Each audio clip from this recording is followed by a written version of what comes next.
பசுபதி வந்து வேணும்னே என்ன பண்ணுறாரு, நம்ம வந்து காவேரி கிட்ட வம்பிழுக்கிறாரு. இந்த மாதிரி உன் புருஷன் கூட நீ வாழ முடியாது, நீ வந்து தனியாக தான் கடைசி வரைக்கும் இருக்கணும் அப்படின்னு நம்மளாம் பேசுகிறாரு. அதை கேட்டு வந்து செமையாக டென்ஷன் ஆகிறாங்க நம்ம காவேரி. உடனே வந்து உணர்ச்சிவசத்தில் சொல்லிடுறாங்க, என் புருஷன் எப்படியும் வந்து வெண்ணிலாவை வெளியே அனுப்பிச்சிடுவார், அதுக்கான ஏற்பாடெல்லாம் கரெக்டாக செஞ்சிட்ருக்காரு, எந்த பிரச்சனையும் எனக்கு வராது, சீக்கிரமாகவே நான் என் வீட்டுக்கு போயிடுவேன் அப்படின்னு சொல்கிறாங்க. அதை கேட்டு வந்து செமையாக டென்ஷன் ஆகிற பசுபதி, எனது ஏற்பாடு நடக்குதா, இதை விடக்கூடாது அப்படின்னு சொல்லிட்டு யோசிக்கிறாரு. அதன்படி வந்து ராகினி கிட்டே இந்த மாதிரி அந்த பொண்ணை கூட்டிகிட்டு வீட்டுக்கு வாமா, உங்ககிட்ட நிறைய பேசணும் அப்படின்றாரு. சரின்றாங்க ராகினியும். எங்கே வந்து காவேரி ரொம்ப சந்தோஷமாக இருக்காங்க, நடந்த விஷயத்தில் யோசிச்சுட்டு இருக்காங்க. கூடிய சீக்கிரம் வந்து நானும் விஜய் ஒரே வீட்டில் இருப்போம், குட்டி பாப்பா உனக்கு தெரியுமா, நம்ம வீட்டுக்கு நம்ம போகிறோம், அப்புறம் என்ன நீ நான் அப்பா எல்லாம் ஒரே வீட்டில் ஜாலியாக இருக்கலாம். காவேரி ரொம்ப சந்தோஷப்பட்டு இருக்காங்க. இங்கே வந்து விஜயும் சந்தோஷப்பட்டு இருக்காரு.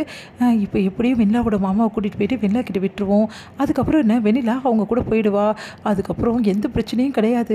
உடனே தாத்தா பாட்டியை கூட்டின்னு போயிட்டு காவேரியை கூட்டிகிட்டு வரணும், அங்கே பெரிய பஞ்சாயத்தே போகுமே, அதை பற்றி எனக்கு என்ன கவலை, என் பொண்டாட்டியை நான் கூப்பிட்டோன்னு வந்துடுவா, அதுக்கப்புறம் நானும் வந்து காவேரியும் எப்படிலாம் சந்தோஷமாக வாழணுமோ அப்படி சந்தோஷமாக வாழுவோம், எங்கள் வாழ்க்கையை நல்லபடி வாழணும் அப்படி சொல்லிட்டு யோசிச்சுட்ருக்காங்க.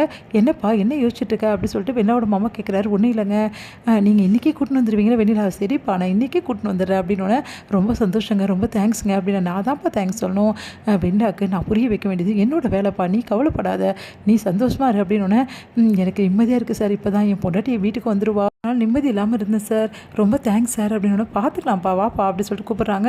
இங்கே வந்து வெண்ணா வந்து பார்த்துட்டு அவங்க மாமா வந்து அப்படியே வந்து கண்ணீர் வந்து விடுறாரு. அப்படியே வந்து வெள்ளாவை பார்த்துட்டு, என்னம்மா இது இப்படி ஆகிடுச்சேம்மா, அப்பாவும் அம்மாவும் என் கண்ணு முன்னாடி இப்படி ஆகிட்டாங்களே மாமா அப்படி சொன்னோன்னே, சரிம்மா நீ கவலைப்படாது, எல்லாம் சரி மாமா தான் வந்துட்டல, உன்னை நான் பார்த்துக்க மாட்டேனா அப்படி சொல்கிறாங்க.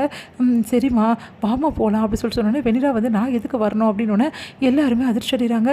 நீ என்னம்மா சொல்கிற, இந்த வீட்டில் எப்படிமா இருக்க முடியும், நீ விரும்பின விஜய்க்கும் கல்யாணம் ஆகிடுச்சு, அவரோட வாழ்க்கையை அவர் பார்க்க வேணாவா, ஒருத்தருக்கு தொல்லையே நம்ம இருக்கலாமாம்மா அப்படின்னோடனே, என்னம்மாம்மா நீங்கள் இப்படிலாம் பேசுகிறீங்க, நான் எங்கே யார் வீட்லேயும் இருக்கேன், இது ஏன் வீடு மாமா, ஏன் விஜய், உங்களுக்கு நல்லாவே தெரியும்ல விஜயும் நானும் எப்படிலாம் வந்து விரும்பணும்னு சொல்லிட்டு அம்மா உங்ககிட்ட அப்பா கிட்ட சொல்லலை அப்படின்னு சொன்னாங்கம்மா, நான் இல்லைன்னு சொல்லலை, ஆனால் இருந்தாலும் இப்போ அவருக்கு கல்யாணம் ஆகிடுச்சுல, இங்கே பாருங்க மாமா, அவருக்கு கல்யாணம் ஆனது எப்படின்னு உங்களுக்கு தெரியுமா, அவருக்கும் வந்து அவர் பொண்டாட்டி சொல்லிட்டு இருக்காங்க, அவங்களுக்கும் கான்ட்ராக்ட் மேரேஜ் தான் ஆயிருக்கு அப்படின்னு. அதிர்ச்சியோட இவருக்கு எப்படி தெரிஞ்சு போச்சு அப்படின்னு சொல்லிட்டு பாட்டி யோசிக்கிறாங்க.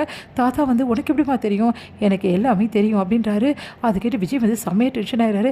பணத்துக்காக தானே வந்து அவள் கல்யாணம் பண்ணிக்கிட்டா, அதான் அவள் போயிட்டால, இதுக்கப்புறம் எதுக்காக விஜய் அவரை அவளை நினச்சிட்டு இருக்கிறோம், விஜய் நீங்களும் நானும் கல்யாணம் பண்ணி சந்தோஷமாக வாழணும், நிறுத்திரியா வெளியிலா, ஓவராக தான் போயிட்டே இருக்க, என் பொண்டாட்டியை வந்து தப்பாக பேசுறதுக்கு நீ யார், தேவையில்லாமல் வந்து காவிரியை பற்றி எதாவது பேசினா நல்லா இருக்காது, இங்கே பாருங்கள் நீங்கள் முதல்ல வந்து வெளில கூட்டிங்க போங்க அப்படி சொன்னோன்னே, ஏமா இப்படிலாம் பண்ணிகிட்ருக்க, அவர் தான் அவர் சொல்கிறாருல, அவர் பொண்டாட்டி தான் அவர் வேணும்னு சொல்கிறாரு, அப்புறம் ஏமா நீ தொல்லை கொடுக்கணும், வாமா கிளம்புறா அப்படின்னு.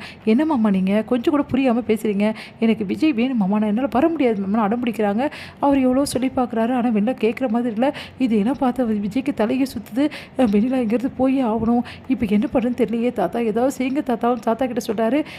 உடனே வந்து தாத்தா போய் பேசுகிறாரு, இங்கே பாருமா நீ பண்ணுறது கொஞ்சம் கூட சரியில்லை, நீ இருக்கிறதால காவேரி இங்கே வரமாட்டேங்கிறா, காவேரி விஜயும் சந்தோஷமாக வரணும் நாங்கள் எல்லாம் நினைக்கிறோம், ஏமா இப்படிலாம் பண்ணிகிட்ருக்க அப்படின்னோடனே, அப்போது நான் சந்தோஷமாக இருக்க வேணாவா, எனக்கு நல்லா தெரியும் விஜய் மனசில் நான் தான் இருக்கேன், இங்கே பார்க்கு வெண்ணிலா நீ தேவையில்லாமல் பேசிகிட்டு இருக்கேன், நான் அப்போவே சொன்னதான் இப்போவும் சொல்கிறேன், என் மனசில் வெண்ணிலா மட்டும்தான் இருக்கா, நான் என்னைக்கோ உன்னை நான் மறந்துட்டேன், தயவு செய்து இங்கே கிளம்பு அப்படின்னு அதிர்ச்சி அடைகிறாங்க. வெண்ணிலா அப்படியே பார்த்து விஜய் என்ன பண்ண தெரியாமல்